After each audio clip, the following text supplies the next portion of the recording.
Hey everybody, welcome back to my channel. Today I'm going to be bringing y'all Diorama update number 11.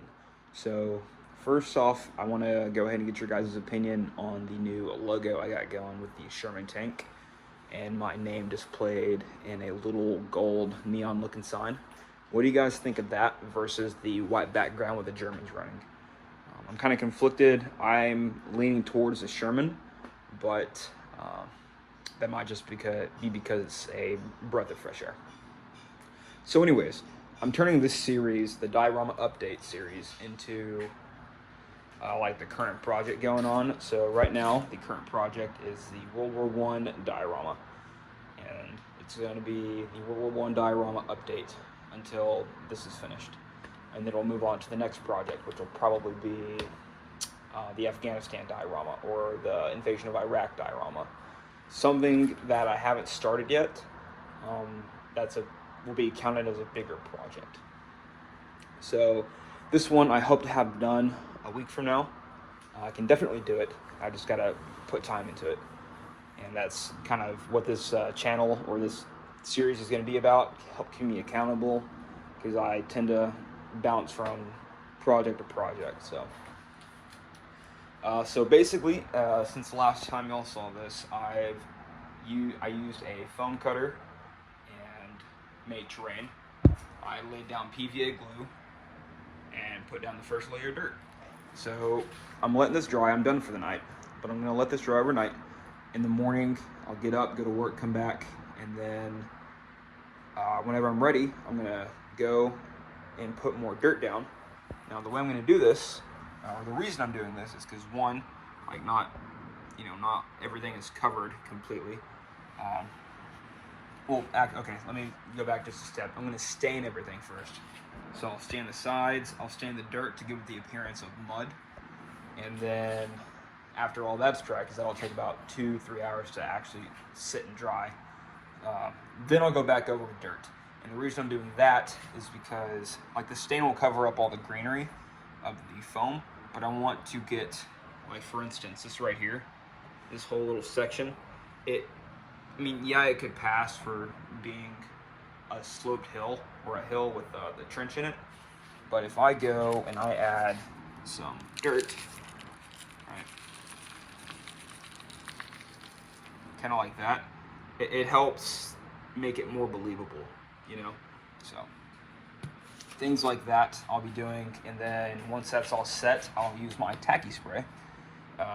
Spray it on there, and that's the best sealant I've ever seen. It's like way better than the Mod Podge.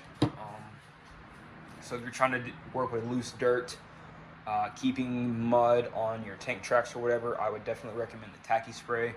But going back to what I was saying, once the dirt's actually set and I stain it, or before I stain it, I'm going to set it and then I'll seal it with the tacky spray, and then I'll stain everything once again. And once all the dirt's stained, then I'll start adding in the wood and the sandbags for the trench.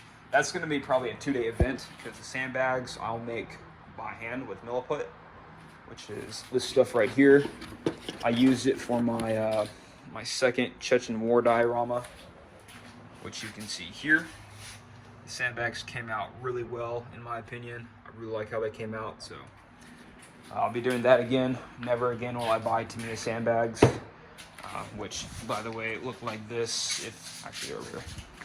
So you just saw my sandbags, and these are Tamiya sandbags. Don't know how well you're gonna be able to see those. I mean, they do the job, but for size reference, I like the ones that I've made. And though it'll take longer, it'll be more satisfying and look better. That being said, the wood will take quite a bit of time as well. Like I did the trenches for my Battle of Point du Hoc, and that took a couple days, and I'm using these skinny sticks to get from Walmart. But it's definitely gonna be worth it. I'm excited to get it done. And then I've also primed all of my figures and their equipment. I've also started on the flesh. These are the British troops. I put the first coat of flesh paint on there. And You know, I want to give a shout out to ICM. I don't know how old this kit is, the World War I Austro-Hungarian infantry weapons and equipment set, but holy shit, the most detail I've seen in like figure kits. Like this weapon, for example, is 3 pieces. The bayonet's its own, the rifle is its own, and the bolt is its own piece. You have to glue them all together. And I like that because later down the road, because I got a whole other sprue of this stuff, I can make it look like one of the troops are ejecting their bolt. So that and like this machine gun right here was like 12 or 13 pieces. Definitely a lot to handle, a lot of tiny pieces, but still worth it. But we'll get this stuff painted eventually, probably by Friday. I'm hoping to have all the troops painted and set. So anyways, I'll be back tomorrow evening, probably around the same time, to give another update. That way, once I get closer, I'll probably stop. Like because I like to take my pictures during the morning time whenever the sun's where it's at and I get good lighting.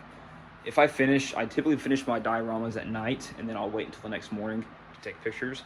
So if it becomes a case of like I finished, let's say tonight, I wouldn't do a video. I would just upload that finished product the next morning, because it'd be basically a waste of time and whatnot to make a video of the finished diorama for an update, you know. But anyways, I'm gonna get off my soapbox. I will see you guys tomorrow.